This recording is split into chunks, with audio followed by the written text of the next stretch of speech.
Hello, everyone. My name is Stephanie Boozer. I'm with CUGC HQ, and I am happy to welcome you to today's user share webinar.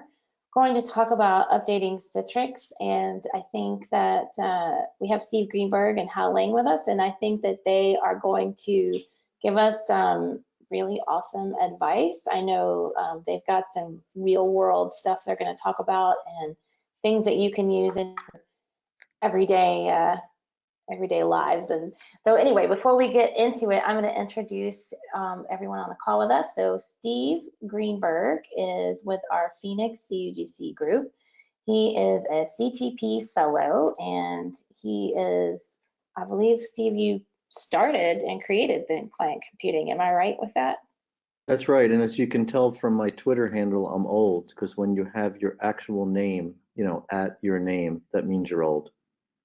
Doing this time. So Steve is going to be on here with us today. He and Hal are going to be dual presenting and discussing all of this stuff with us. You do want to call out the question panel for you. As you have questions, please type those in the question box and they will get to them during the presentation as it makes sense. They may save for the end, but don't be shy. Go ahead and type in your questions. Now I'm going to turn things over to Hal. Hal Lange is a CTA. He's a senior engineer of systems design at T-Mobile. And Hal, I'm not going to call you old because your Twitter handle has your name on it too. But he has an underscore, so he's old, but not as old as me.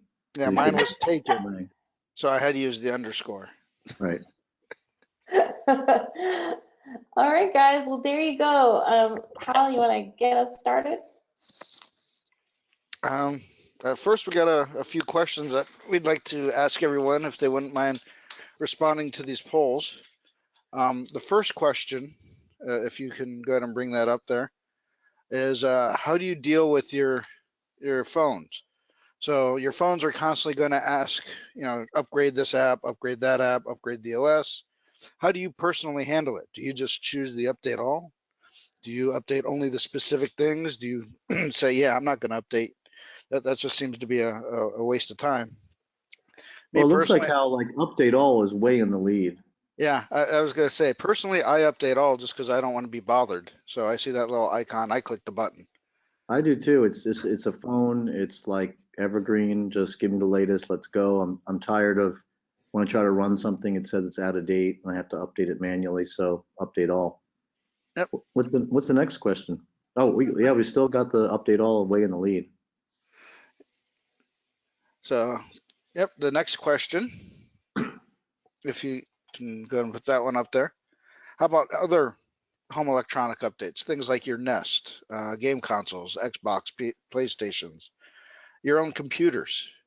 I mean, do you schedule all those updates? Do you manually do it? Does it really just depend on your mood that day? I mean, just out of curiosity, we're wondering how you handle this in your normal day-to-day life. Me personally, it depends. I'm old school. I don't have a Nest. My game consoles, I only do it when needed. That new game comes in, and my computer is set to automatic. So mine depends. A little bit more even. What do you do for that? Right. What do you do, Steve? Do you? Well, it depends on what the thing is. Like a Nest, I think I find out it upgraded after the fact because I do have Nest. I don't even think they ask you. Appliance type things, probably if prompted, and then computers, it's a little more complicated, but more and more I'm just saying update it all, mostly because of security. There's real vulnerabilities that have to be applied, so it's easier just to do all. That's kind of how I feel about it. All right, so now that we got the personal ones out, let's see how you do in your business environments.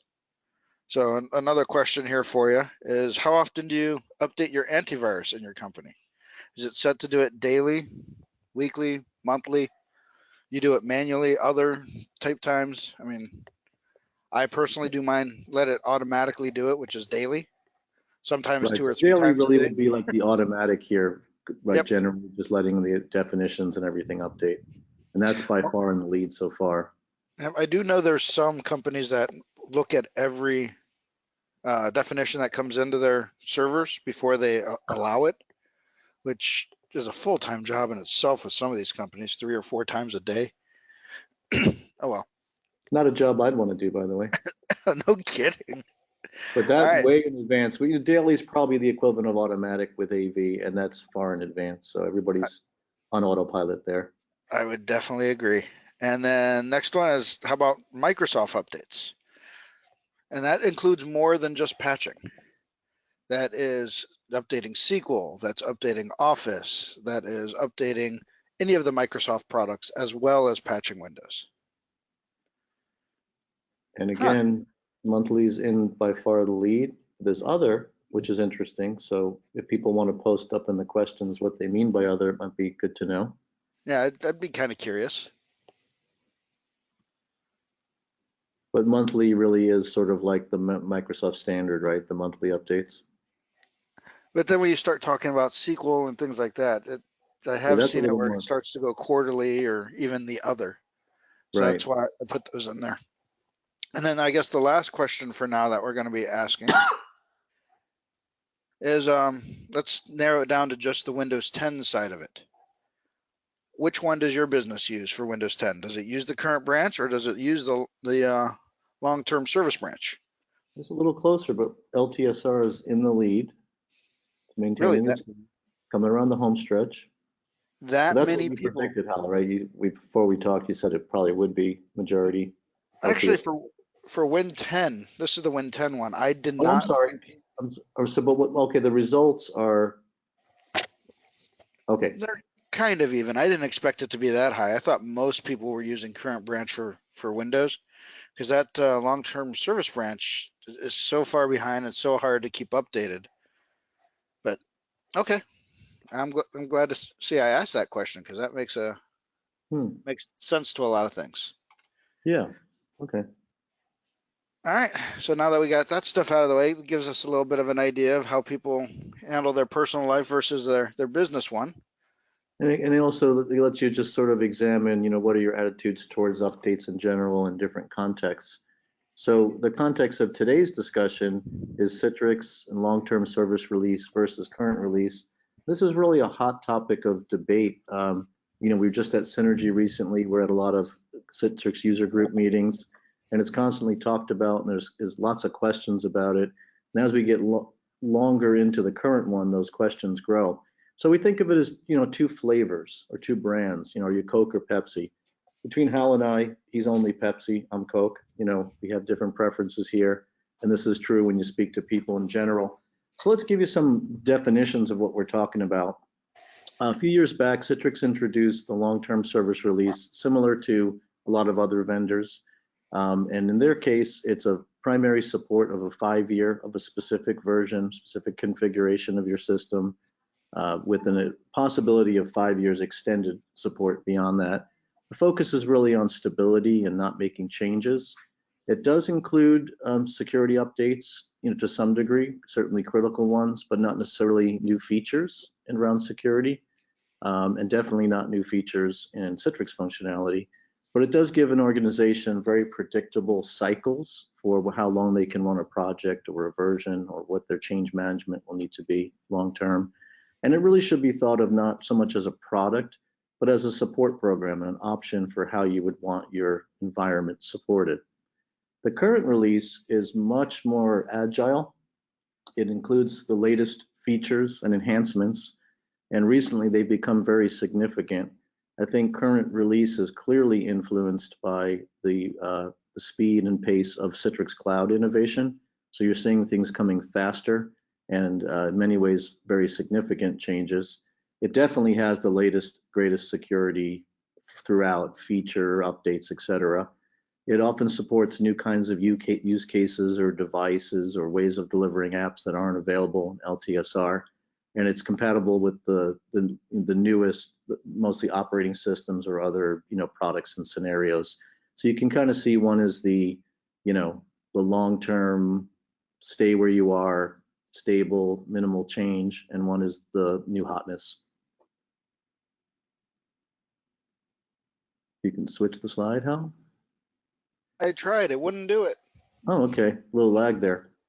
So some of the concerns we hear regularly in these discussions and debates are the people on LTSR are concerned that they're missing out on improvements, and they'll hear about some great new feature or performance enhancement of HDX or VDA or receiver, which they can't take advantage of.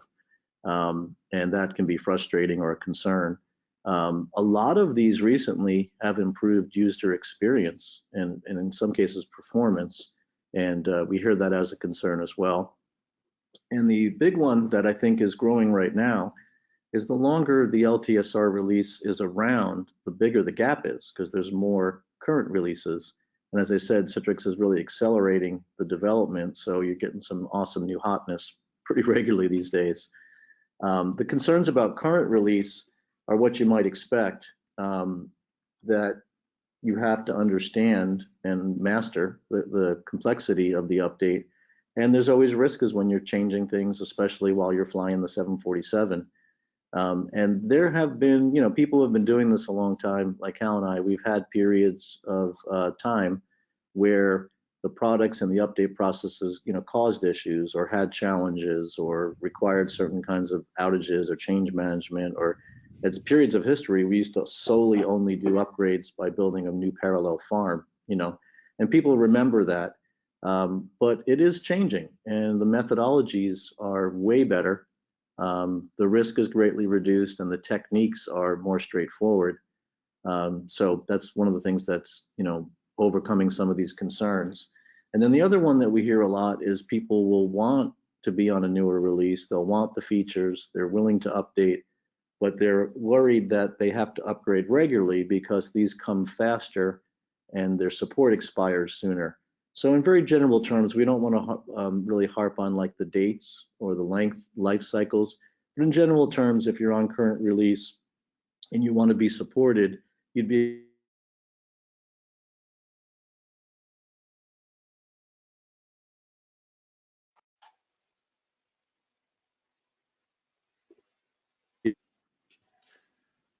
I was gonna say, do we lose Steve or? No, I'm here, but are we waiting for the slide? Is it? I guess I lost you. Sorry. Okay, that's okay. I was just done with the concern slide. We have to advance that. Great. So good information. I think we, made it simple. We clarified the concerns, the benefits, and so forth. But what should any individual environment do? And here's some guidance based on all the materials and experience and conversations we've had. The long-term service release is probably correct for you if your environment is averse to change management, has a business need for it to stay the same and to not, be updated or change. There's some unique situations that really require a long lifespan of a currently deployed version. Like might be regulatory environment.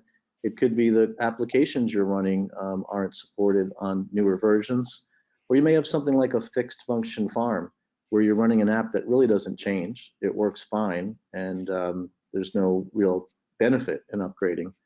And then a simple way to really summarize all that is the basic functionality you have is sufficient, then it ain't broke and you're not really missing out. But current release is probably the best option for you if you can identify that certain of these new enhancements or features really have business value that make a difference to your organization, can make you more efficient, enhance communication, save money, or open up new markets, things like that. You definitely want to be looking at it.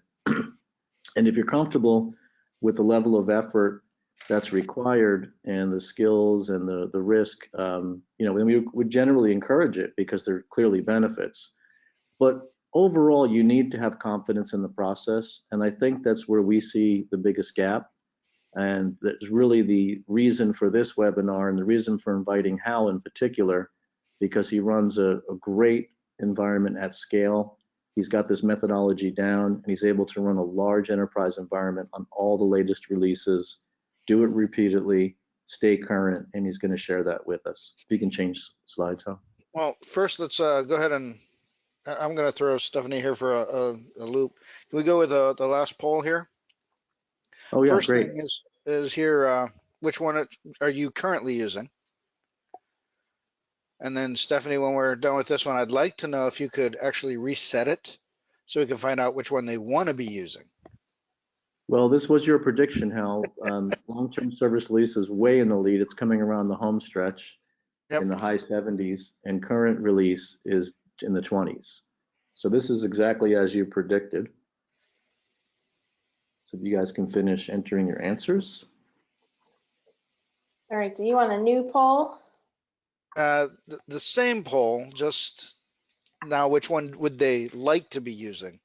Oh, okay. Give me just a minute. Sorry, I knew I was throwing you for a loop. I didn't even think That's of that good, Hal. one That's until. actually a good question, and I like that. So 76% are on long-term service release, 24% current release, and Hal's bring up the question, we're saying, which do you want to be on? In other words, do you prefer, not what you're on? Is that what you're saying, Hal? Yes, that's exactly Okay. it. What's your preference for what you'd like to be on? Take away any constraints, wave the magic wand. If I could, I would be on what? That's a good question. I'm glad we thought, I wish we thought of that ahead of time. So does Stephanie.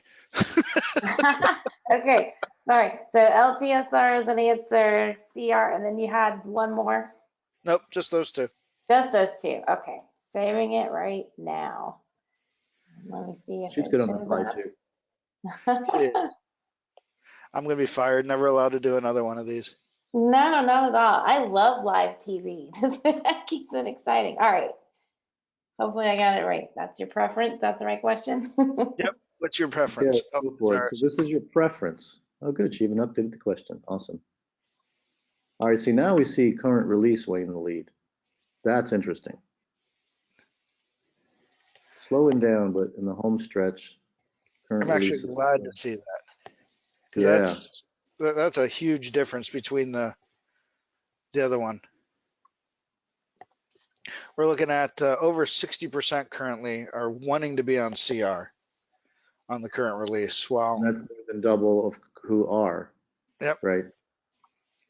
Well, the So- other one was over 60% were using LTSR. Yeah, I think it might have been over 70 as well. So Good. So then you've come to the right webinar because Hal's going to share his experience and take us through that. If we can go to the next slide, Hal.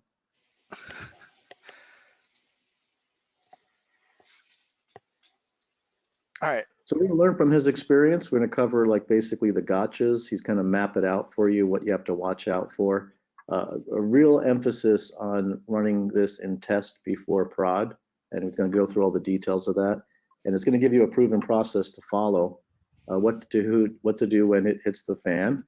And it will. At some point, it definitely will. It definitely will, and he's going to cover that. And then the final thing is the reason I asked Hal to do this was because I think you can all be confident in repeating this process in the future after you learn it and get the benefit of experience. So Hal, I'm going to turn it over for you to take us through your awesomeness. All right, so just to give a little bit of background here of what I'm updating every time. I've got multiple sites across multiple data centers. So what we're going to do is we're going to talk about the main focus, which is the majority of my use cases, which includes 20,000 users concurrent daily, 20,000 plus. I have well over 1,000 RDS servers in there and well over 15,000 desktops that are constantly in use. Now I accomplish all this, of course, with 3 different XenDesktop sites. So again, I have a lot of hardware, a lot of space. These 3 XenDesktop sites actually span 2 data centers. And then I have 3 PVS farms that run all this as well. As you can see, 2 of them are prod and 1 of them are test. Now, as far as the test goes, it does not need to 100% mirror. We have some of our environments that we don't even have a test site. All we do is have 1 or 2 servers that have different snapshots that we snap in between each different version that we have, whether it's a delivery controller or Storefront or the WEM server or whatever it is. We snap to that, do our upgrade process, make sure it's going to work, and then snap to the next one, just to make sure. In this context, your test environment is specifically to run these updates we're talking about, test them, really Correct. Exercising before prod. Yes, in The individual ones, yes, we have test environments. That's all they're for. This test environment that we have for this specific environment is large enough to mirror production as well as actually run some of the test use cases for us to make sure that everything's working. So But yes, if it is. somebody doesn't have the scale that you have, this could be really a single physical host, right, with a few VMs. It could very well be.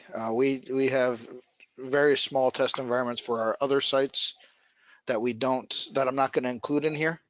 That, yeah, all those things are used for is essentially testing the upgrade and a very smoke and mirror test of the app, just to make sure things are still functioning after it. So even though your environment is super large enterprise, all these same concepts and practices could apply to really even the smallest environments. I would surely agree with that. Yes. Excellent. So the update process, we always start in our test environment, whether it's a big, massive one like I have, or it is a very small one like I also have. I mean, we have all different sides of scale here. I can't stress enough that you want to back up the databases. And when I mean databases, we back up all databases. Do a transaction log backup, do a full backup, do every backup you could possibly do. If you can even do some downtime, I would even detach the database, make a copy of it, and then reattach it, just so that way we have a true multifaceted backup of it. Because when things go wrong, that is going to be your godsend. You want to I make feel sure like you care about backing up the database. I'll just get this feeling. No, it's not the most important thing. It is the only thing. Okay, fair enough. And I would back it up before you remove it from the always on group. If you are using always on, before you do an update, you need to remove that database from there. That will also cause a storm that you do not want to deal with. Those stormy clouds will come quick if we are dealing with not taking that out of the always on group. So please back up the databases and then remove it from the always on group. And then choose which products you want to update.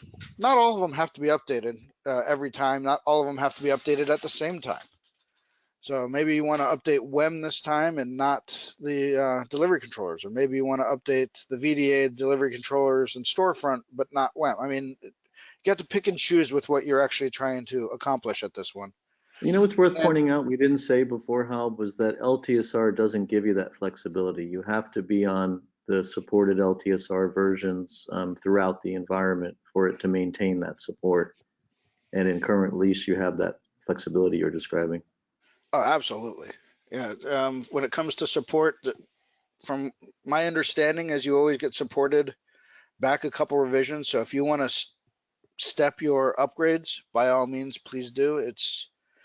Do not try and take off more than you can chew. Look at the time you have available and do what you can. Another backup that you can do is, if you really are all about CYA, take a snapshot of the system before you do the update. So you've done the backup of the databases, you removed it from the always on group, take a snapshot of the server just to be safe. And by the way, did I mention that you want to back up all your databases? I think you did, but if not, I think everyone's got the point now. And again, if using SQL Always On, I don't know if I mentioned this, but you want to make sure to remove everything from the SQL Always On group. And if you don't, there's hope, because Hal has created a popular blog post on what to do if you don't remove it from Always On group, because it causes problems, but the fix is out there. Yes. The reason I'm not bringing up mirroring, it's the same thing for mirroring, but nobody should be using that anymore. But if you are, remove it from the mirror as well. So the order of upgrade, you always start with a non-direct user affecting system. So your first choice is never going to be Storefront. It's the thing that the users hit, that is the face that they are going to hit. So you will never do that one first. Again, I can't stress this enough. Make sure to back up all the databases. I can't tell you how many times when I was a consultant, I'd go in and the databases, their backups weren't working, or they just didn't realize that they weren't being backed up, and things get be a very long night very quickly if you don't back those up. Remove them from the always on group, of course, like we've covered, or mirroring. Always start with the license server. I see a couple questions there. Oh, sorry, I wasn't watching. Let me get back in. My bad. You can see if they're if we need to interrupt. I'll read through them, but go ahead and finish this order Okay. so we have the consistency. So yes, remove them from I said start with the license server. Every upgrade that we're going to have to do is going to need a license server, unfortunately, it seems. I think there's been a few cases where that's not the case. But again, if you upgrade the license server and it goes boom, you have so much time, what is it, 30 days now, to bring it back online, that it is never anything that you actually have to worry about. Director is also an easy win. There's really no database that's getting affected. All it is a website.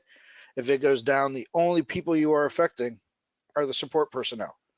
Yes, it's a pain in the butt, but your help desk will survive, and you might get a few more tickets during that time frame. I then tend to go with the PVS servers. You never want to do the PVS target before the PVS servers because they will not communicate, but it does work the other way around. So doing the PVS servers, you get the benefit of the new streaming. This last upgrade that I did with PVS, the console stopped crashing on me, so I thought it was the bee's knees. I've been having a blast now that's not constantly crashing. Then, of course, you work on the image, deal with the VDA, WEM, the PVS targets, session recording, whatever you have in there, you can go ahead and update. I've recently learned that you can do a WEM agent as a newer version than you can in the WEM server, and it's working just great. So that was a new thing for me. I was like, yay! Then you do the delivery controllers. Always do half of them before you touch the database. With the PVS servers, same thing. Always do half of them before you say yes to upgrading the database. It just makes things easier. That way you have still half your environment is available at any given moment. WEM,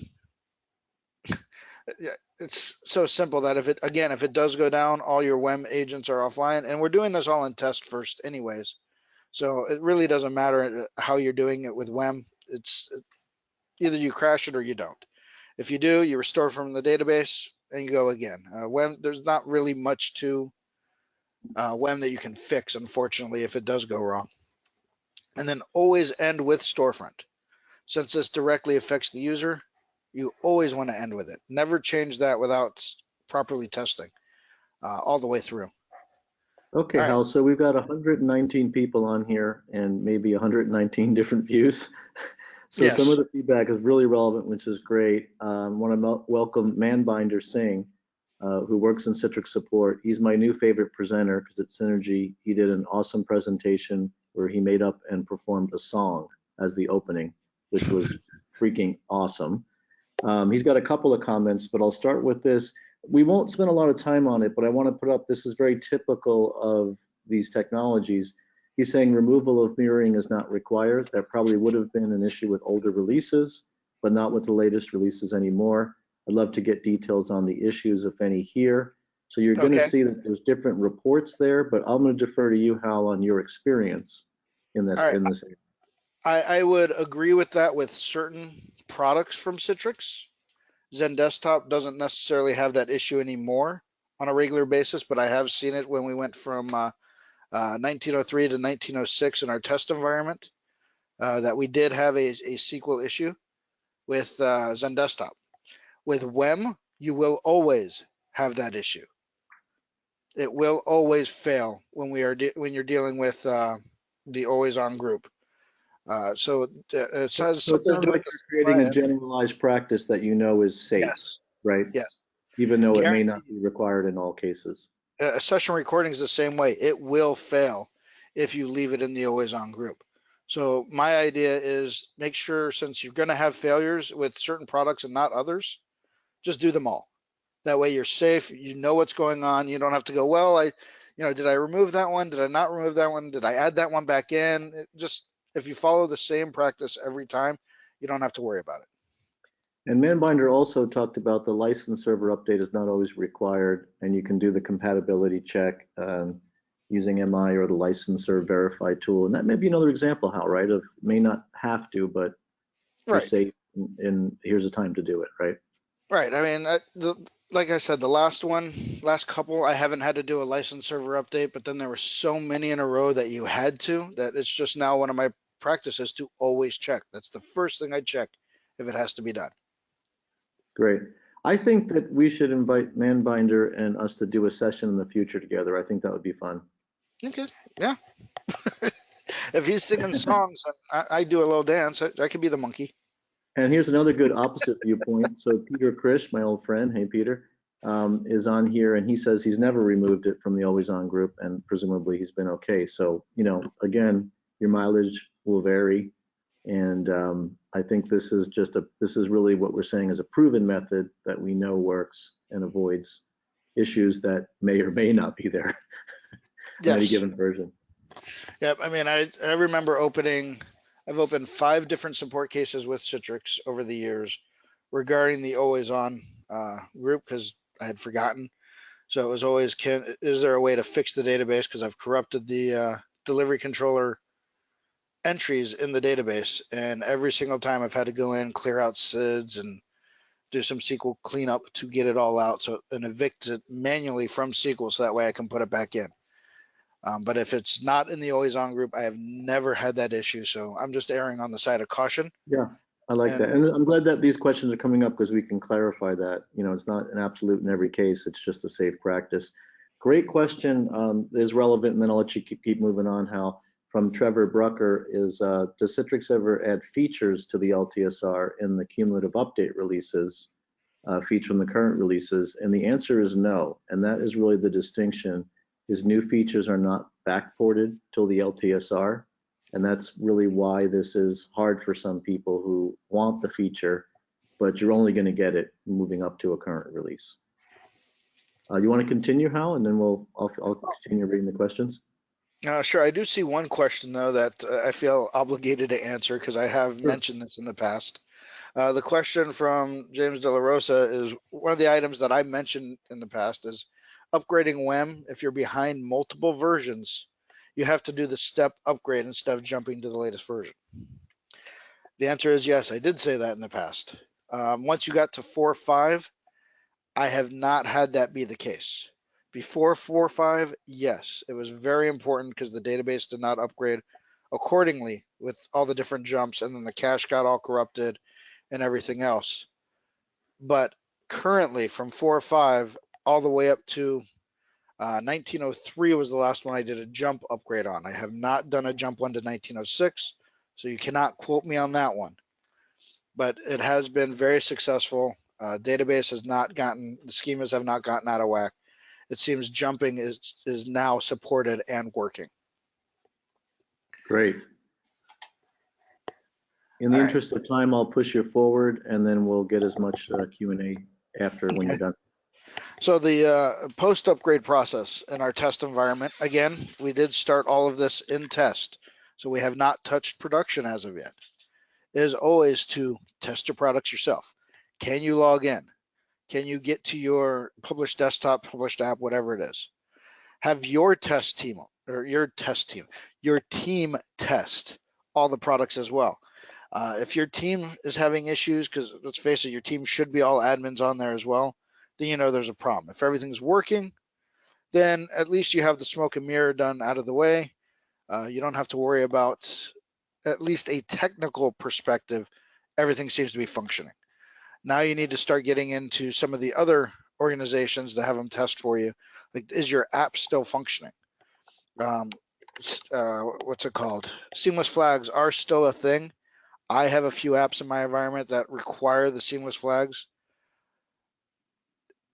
There have been some VDA upgrades that VDA upgrades that have wiped that out, and I've had to go back. I forget about them. The app owners test, they find it for me. Well, got to put it back in. Yes, I have them in GPOs, but my test environment, GPOs change quite a bit. So sometimes those GPOs get knocked out on accident, get unlinked for one reason or another for other testing, and they get forgot to put back in. And And then how you're saying this clear, but I want to add that Marcel has added always test as a non-admin, and that's an easy step to forget or miss. yes, Make sure you're a dead end user account for these testings. if possible. I do know some organizations that their admin account is their only account and they don't have a test user account. Hopefully they can create one though and Yeah, test. I would say you create one, because we've definitely seen different behavior in admins and users. Yes. Again, with the app owners, that hopefully is a user as well, and they are testing their apps and making sure they work. And then hopefully you have some good users out there that you're friends with that are your champions. They understand upgrades are needed and they can test for you as well, and not be your biggest complainers. Or maybe they are the biggest complainers and that's how you're winning them over, is by giving them the new hotness and letting them be your guinea pig. There's some organizations that works out really well. And a public service announcement that I always like to say is, remember, IT usually ends when the app can launch, but business begins by logging and using it. So that's where having a real user who knows the app test and work and use the receiver and try all the methods, so there's no problem. All right. So are there any questions before I go into this, Steve, that we need to look at, or? Nothing new at the moment. I'll keep watching. Okay. Meyer said how to handle ADMX GPO updates for things like CPM, how to go about upgrading. It's a great question. One, make sure the latest GPOs are put out there. Then once you've done that, then you can start looking at some of the new features. I do most of the environments that I use CPM in, we actually configure it through WEM, so I don't have to worry about that as much. But I do know if you put the new templates out there, they won't necessarily, unless you want some of the new configurations, there's really no reason to change the GPO. If you want some of the new configurations, change in your test environment. Make sure that you haven't broken what's currently out there, breaking your streaming or bloating your profiles all of a sudden or anything like that. And then you can just move it to production. I mean, just like you would update any other GPO out there. We do update the GPOs for the Citrix receiver / workspace / fill-in name now. We do update that every time a new receiver comes out, workspace app, fill-in name now, whatever it's called. And so that a general is, comment might be, we didn't call it on the slides, is that when you test these things, also take into account the GPOs and policies that have changed and test those as well. yes, It isn't just a system level test. everything needs to be tested in the quote unquote test environment, whether it is one computer you have sitting next to you, whether it's your own laptop. I mean, as far as the receiver tests go, it's my laptop and a VM. Those are the sandbox that we test in right out of the gate. Then I have some champions that I'll roll it out to, but I'm the first guinea pig on it every month. Right, So gotcha. I'm also changing the GPO for me every month to see if there's any new features that I want to turn on. So great. In the interest of time, I'll ask you to proceed. We only have a couple slides, 2, 3, and then we'll leave plenty of time for further discussion. Okay. So the upgrade process for production. Choose a date for each project. Do not try and do them all on the same day. I mean, if you have an environment that is 3 servers big, you could probably get away with doing them all in one day. I'm not going to make that a hard, fast rule. My point is, don't try and do them all at the same time, and don't pressure yourself with time. In my case, with my environment, I've got, in each site, I'm at 16 delivery controllers now, with multiple zones inside each site. So there is no way that I'm going to try and do all of my delivery controllers, then do all of my WEM, then do all my session recording, all my PVS. It's just not possible. I don't have enough time, and I want to sleep that day. And if something goes wrong, I'm really going to be hurting. So that's what I'm trying to say, is don't put yourself under a time pressure. Make sure you have enough time. File a change request. I'm not saying that you need to file a change request because I'm all about paperwork and everything else. It's a CYA. You're notifying people that change is going on. You're notifying your help desk. You're notifying your change board. You're notifying that there's something else besides business as usual going on. That's why you file your change requests. Always finish an upgrade on one of the systems before you move to your next. So if you have 3 delivery controllers, wait till number 1 is done before you start number 2. This will also keep from headaches really happening or really causing problems. Or if it's already after the database has been upgraded and it's trying to update the database with a new entry and you have 2 of them doing it at the same time, you might run into some kind of SQL lock depending on how busy your SQL server is. You just don't want to get into that kind of situation. So please upgrade one at a time. Again, no time pressure, so it shouldn't be that big a deal. Do not upgrade the database until half the products are upgraded. I mean, plain and simple. You want, as long as you haven't upgraded the database, you could still do a rollback very easily, and you haven't lost anything with your current systems still running in the cache. Once you upgrade that database, you need to make sure you've flipped everything over and everything is working off the new ones before you continue. And again, test every system. Every time you're in production, you finish your delivery controllers, or as soon as you upgrade the database, make sure you're testing. Can you still launch? Can you still get to Storefront? Are your web policies still applying? Always test after each one of the upgrades has completed.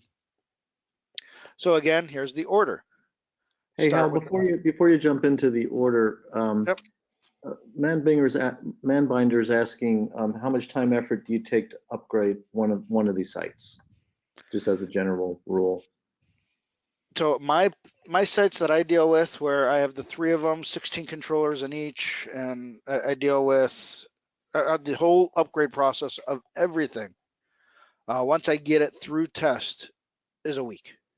And that's multiple environments, or you're saying one of silos? That's 2 different sites across 2 different data centers. The test environment I do in 1 week, make sure I'm testing and everything else.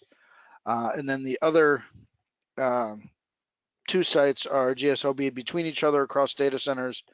I will upgrade both of those within the 1 week. I will not have one be completely updated while the other one is still running old at that point. So you're not doing everything on the same day for the prod one, but you do it all within like about the same week. Correct. Okay. Correct. And the answer to why do I have 16 controllers, I always love that question. That's 16 controllers per site, by the way, not just 16 controllers, is fault domains. We have rules regarding our fault domains that make it so I have to have that many.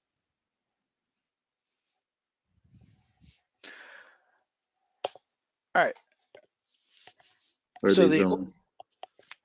I'm sorry, say that again, Steve. Are your separate fault domains individual sites with their own FMA database, or are they zones in a larger site?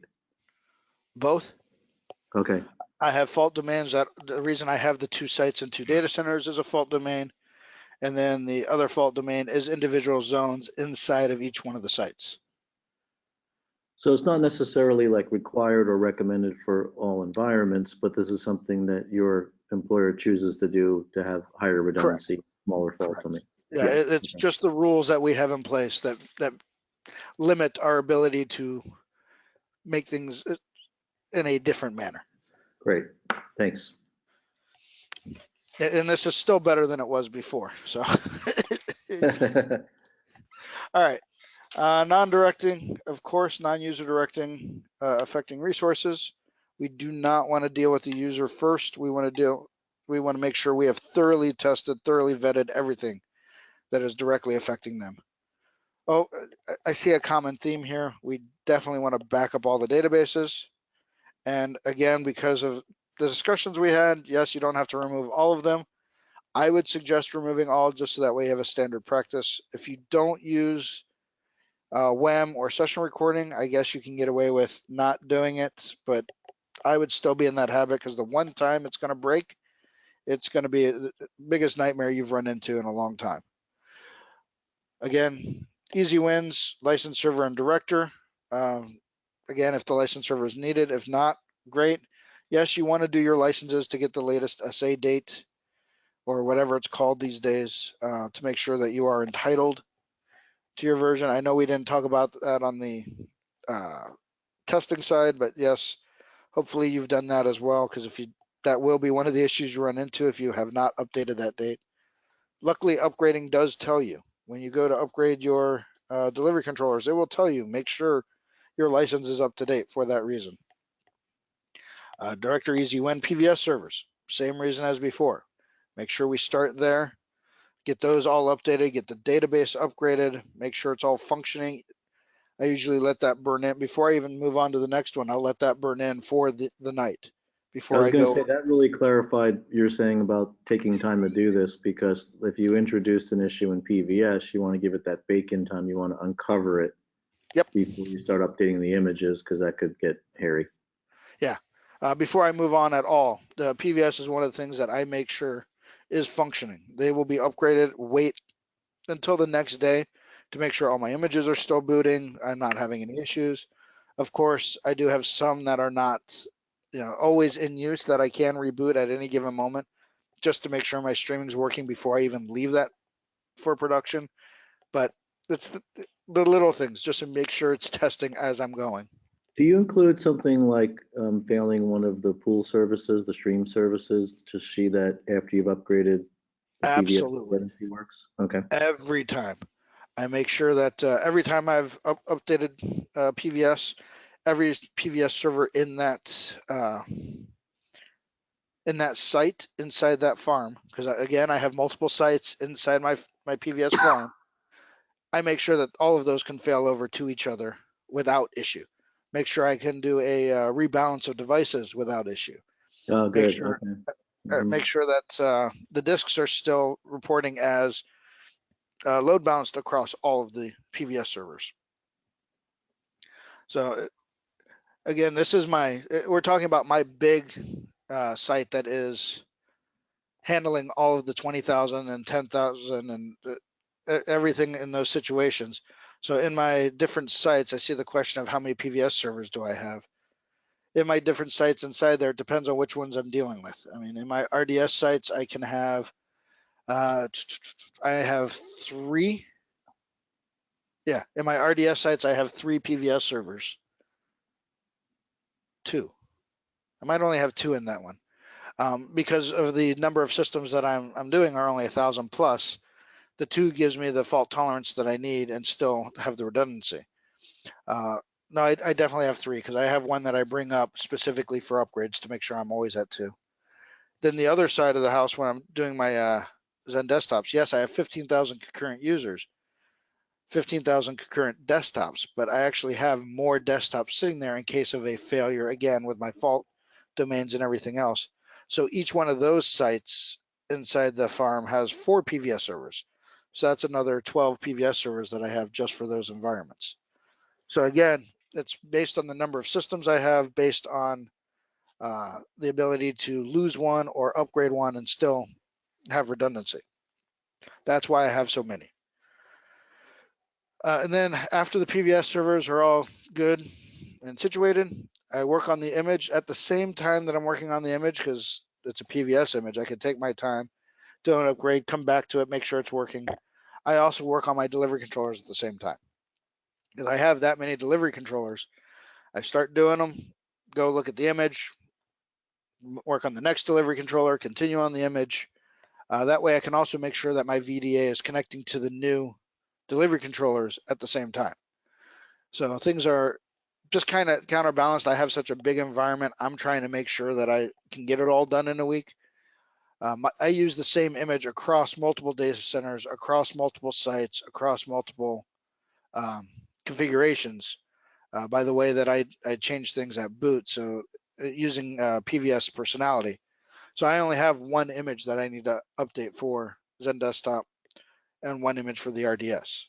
But you need to replicate it or copy it to a bunch of I do. places, it sounds like. Yes. Yeah, Yeah. I have replication scripts that take care of that for me and everything else. But yes, I do have to make sure it's replicated across data centers, across PVS servers, and it takes a little while to replicate.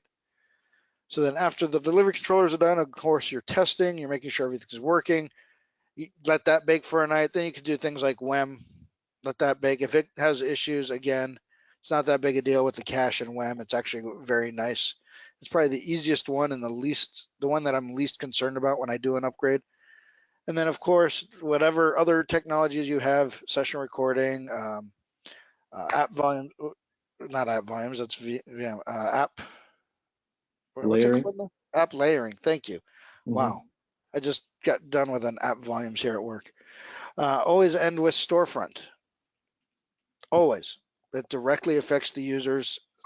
This last one that we went through changed the actual UI, even though it went from a standard web icon to those buttons. That became such a huge change to our users that we had to get all sorts of approvals and everything else. And I don't want that holding up my upgrade for the rest of it. So always end with Storefront. In fact, anything user facing like Storefront or the NetScalers, I always put in a separate change specifically for those. So that way I don't have to keep them all Interesting. tied Now, to I each was other. holding this question earlier from Daryl. He says Citrix has a documented update sequence. Specifically, Storefront is right after the license server. How do you recommend moving outside of that sequence, and how does doing so impact your support? Has not impacted my support in the slightest.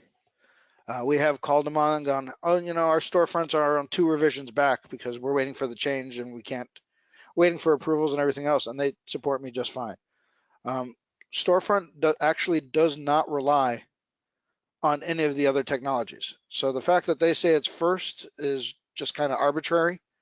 It can be last, it can be first, it can be right in the middle. It doesn't rely on a database. It relies on the XML communication, but that really hasn't changed.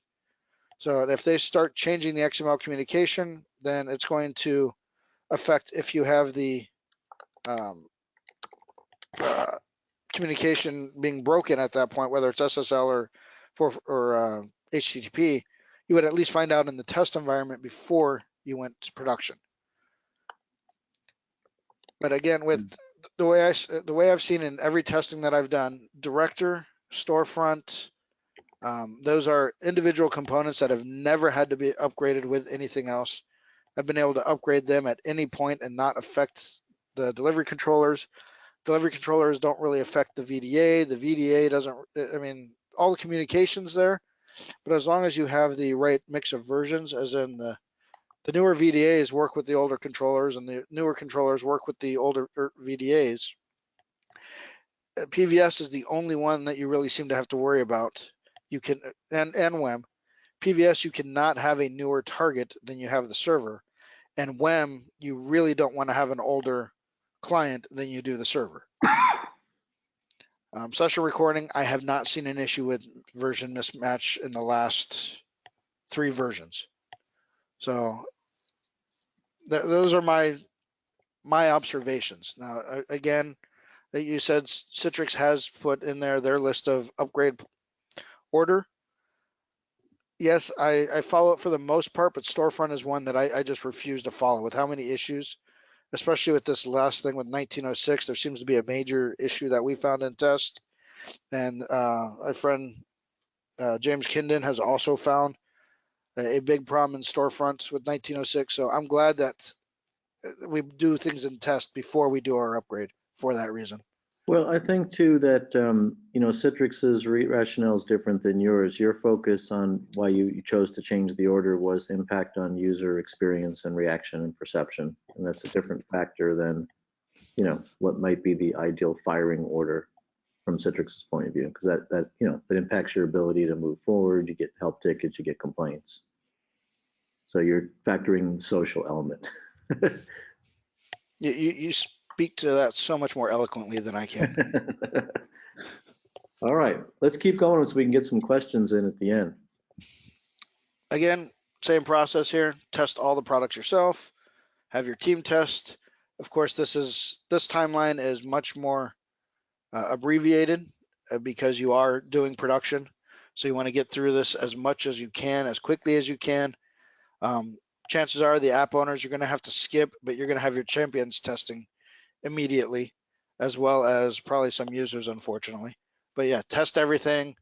Make sure your team tests it. Get as much testing done as you can before you say you are complete with it. And then the key points that I have is don't attempt it all at the same time. Take chunks of it. Take one product if your environment's big enough. Maybe you decide to do 2 products that day. Just take your time. Be methodical. Back up everything. always back up everything. I cannot stress that enough. The headaches that you will get without doing that. If you back it up, you'll never need it. If it hasn't been backed up, there is a You'll need guarantee it. you will need it. And you'll be up all night. Those are the worst. It should never take more than a week to upgrade the entire environment. I mean, you've started the process. Unless there is something that is major that has happened to your environment, there is no reason that you should stop and get distracted while going through. Finish it. Finish the car. Get it built. Get it running. Get it back on the road before you move on to the next thing. And of course, break it up into logical chunks. I mean, in my case, there's sites, there's data centers, there's different use case images. Make sure that you break it up, and things are nowhere near as daunting as they seem.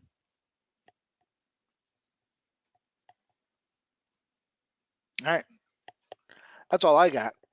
Well, thank you, Hal. That was fantastic. We're coming up on the hour, but we're willing to go a little bit over. We can address some questions and discussions. The first one I wanted to bring up, because there's multiple angles on it, and it's not really the focus of this webinar, but I want to get your take on it, Hal, is upgrading the endpoint, you know, the workspace app / receiver process. And he just laughs. Oh, that's a nightmare. I deal with a lot of third-party organizations that all I can do is recommend to upgrade. I spent many conference calls where they were complaining of latency issues. They were complaining that Citrix just was not working and it was all my fault, and I needed to fix it. It was unusable. Everything kept disconnecting. And I'd say, what Citrix receiver are you on? Or are you on Citrix Workspace app? And they'd say 4.3. And I'm like, well, 4.12 is out. And we're about to turn on the SSL 2 only. So you better be on 4.6, otherwise it's not going to work. Well, you didn't tell us to upgrade. We've been sending you emails for months to do this. So I'm constantly in battles with trying to upgrade the receivers. In my own organization, inside of T-Mobile, I'm trying to work out a deal with our SCCM team to push out the latest one once a quarter. Right now, it's if I don't request it, they don't do it. So it sounds like, is it fair to say that in a perfect world, they're synchronized, but in a lot of cases you can't, depending on your environment? Absolutely. I can tell you, as soon as these people that were complaining of the latency, as soon as they went to 4.12 or higher, all their latency disappeared. So it is extremely important to get it upgraded. The question is always how. If the systems aren't in your control, all you can do is kind of put up a notice and say, please upgrade. If they're in your control, then I would hope that you push it out at the latest on a quarterly basis, if not every time they come out, after testing, of course. Okay, I'm trying to keep up here, but I made a mental note. I'm sorry, I don't know who asked it. I think there was 2 people. Do you do any automation, even if it's just basic scripting in these upgrade processes to push the updates? Not for the test environment, but I will build them in test, the scripts afterwards. I'll do like half the environment, then I will start building the test or building the scripts so I can do production and make sure it's the exact same every time. Just because I don't like to sit there and do it. The exceptions to the rule on that are session recording and Storefront. The servers that I have countless versions of, yes, I will script it. My delivery controllers, my PVS servers. Director, not really. I mean, it's such a quick thing. And I do some customizations to the HTML anyways. So I guess the answer is yes, and it depends. Sounds like a consulting answer to me. It does, yeah. Here's a good one that I don't know, because I hear different things, and maybe Manbinder can pipe in. But Mayor asks, if you're on LTSR, what is the rule from Citrix in terms of the versioning of the receivers? And I've heard 2 different things, and maybe you know or heard different how, but I've heard that the receivers are included in the definition of LTSR, so that they're supposed to be in sync. But then I've heard the question raised, like you're describing, outside parties, external users, which you don't even have control. So do you know how, or can Manbinder maybe jump in? I was going to say, from what I've heard, LTSR includes the receiver version, which is scary in itself because of security aspects and everything else. Yeah, and it seems like the other thing I've heard, again, this is more anecdotal and, not official Citrix stuff, is that like the problem comes up when you have an issue and then you go to reproduce it.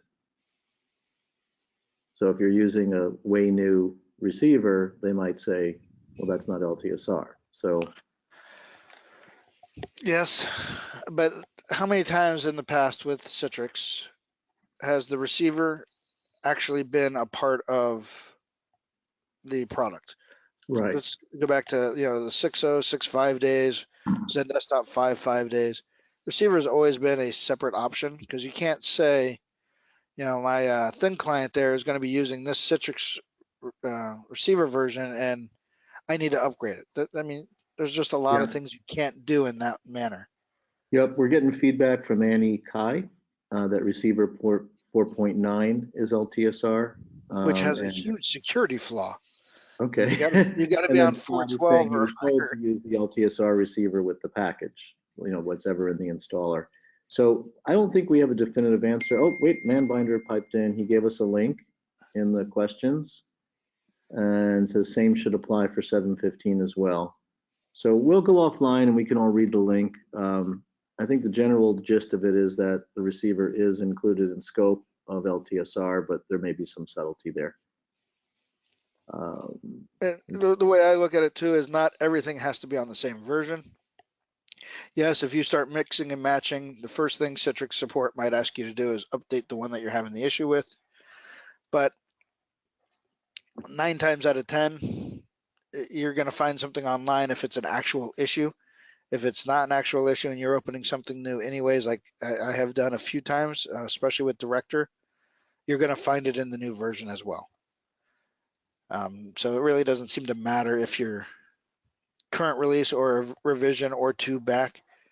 The same bug seems to always follow because if you're finding something new, they haven't found it yet either. Okay. At least that's what I've run into. Interesting question from Bill. How do you deal with Citrix upgrade that drops the current hardware from the HCL? I'd also say, upgrades that drop OSs, right? That's another factor. At some point, Yep. they don't support older OSs.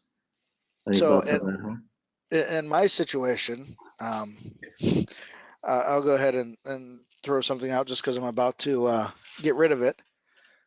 I still have a huge chunk of 2008 R2 in my environment. Yes, don't judge me. I'm trying to get rid of it, and it should be gone within the next 30 days. But it is there, and technology doesn't die; it just moves further back. So I am using an older VDA because support has dropped for it. I am using the LTSR VDA on those specific ones because I can't go any higher. As far as the HCL is concerned, I mean, the only thing I could see that really affecting would be either, see, it doesn't even affect receiver because you always have the older systems running it, but so that would be Xen server is the only thing I could really think of, unless you're doing PVS to physical. But otherwise, in HCL, I mean, it's a VM. Nine times out of 10, what we're working with is a VM. So it's either going to be on one of the major players, and then you can just upgrade that at your time, or if you're beyond support on that, I don't know what to tell you. Well, there's also thin client devices that maybe don't have firmware for a receiver. But those things they were designed and told by all the clients were told by the vendors, you'll be able to last on this for 10 years. So at that point, you're getting to the vendor. Let's take Dell, for example. We have some of those Wise systems that as soon as we got them, they shut down the support for them. So the 10 years was already up, but they were still selling them. That's what I was thinking of when you said that. A couple of brands have done that. They're still working, and we have forced them for security reasons to be able to update some of the things. But at that point, if you're dealing with a thin client that's hit that end of life cycle, you got to look at moving off of it anyways, because with all the new technologies coming out, I've seen when I was a consultant, the whole Wise terminal, you might remember this, Steve, where it couldn't handle SSL connections. Yep. Anytime it tried to go through the NetScaler, it would zero the connection. Yep. Yeah, overrun the buffer and kill the connection. So there's, at some point, you have to look at updating hardware anyways. And I think it's fair to recognize the pain I'm not sure what Bill was talking about, but a lot of the thin client vendors have been pretty bad that way, and where you have a relatively recent client that doesn't support a newer firmware. All right, time check. We're after the hour. Hal and I do have a couple more minutes. We can answer some questions. I encourage you to repost something if it didn't get answered. We're trying to keep up, but there's a long list. Annie did add that CU6 fixed the security. On the receiver, Don't know. because the 4.9 receiver had an issue, and if that's what is LTSR, Not sure. And right above that, a Manbinder posted the link, to the official LTSR thing. So I encourage everybody to take that link and go look at it. Did you put it out there as the chat for everyone? Because they can't see it. Oh, they don't see the questions? They do not. Oh, my bad. Okay, I'll put it up there.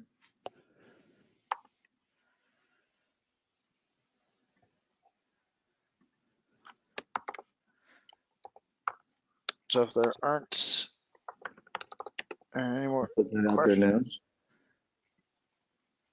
Oh, there's a long list here that I haven't even looked at, so I don't. That's what I'm saying. I was trying to keep up, but if somebody really has a burning question, go ahead and repost it. I just saw the one here from Patrick. Is there a preference for synchronous or asynchronous for the always on groups? That's more of the SQL question, of course, but I prefer synchronous unless I'm going across a WAN. I mean, there's no reason to do asynchronous except for when you hit the limitation of how many synchronous ones you can do at the same time, which at that point, why you have that many SQL nodes? So I prefer synchronous. Okay, and I'm not sure what attendees see and don't see exactly, but I'm going to post Manbinder's link for the 715 as well. Okay. Meyer asked, do you do the updates at a quiet time of the day when you have the least number of users connected, or do you switch from one site to another with GSLB? The answer is yes. Depending on which environment I'm doing, I will switch the GSLB over to one of the data centers and then do the inactive data center just because it's such a big environment. I want to get through it. And then on some of my other environments, I do it during the quiet time of the day, which some of my environments is actually at like 10 o'clock in the morning because they're all overseas, while others are at 7, 8 o'clock at night because they're all local. So it all depends on which environment I'm doing. The one we were discussing today, most of that is the GSLB. I will fail it all over to the other data center, do the upgrade, and then fail it back. Yep, great. And then Ken posted upgraded VMware ESXi to 6.7 and killed out the 7.6. And as a result, he's building a new 715 LTSR. So a quick comment is, gotta be careful with that. There are things you wouldn't expect about, like hypervisor upgrades. So check that as part of this process and maybe make it a separate stream in upgrading Citrix so you don't introduce external factors. And he's saying, will this support migrated Win 2008 catalogs? Yes. I don't know. You do know? Yes, okay. it will. Yeah, because we're running 1903 in production for my delivery controllers and everything else, and I am still running 2008 R2 catalogs. Okay, great. And Meyer's asking, how do you handle Windows updates on your site 2016 machines, such as the controllers and storefronts? And before I get Hal's answer, I have to just say I am amazed at the time Windows updates are taking at our customer site. I mean, like freaking hours. Like we have a change management window and can't even download the thing during the window. You should check out 2019 on Core. Oh my, it takes 30 seconds to update. It's ridiculous. Wow. I use Core any chance we get. To go to how do we do that? We actually set up every single one of our infrastructure servers has a reboot schedule every week. The reason we do this is so that way we don't ever get into, well, it's been up too long.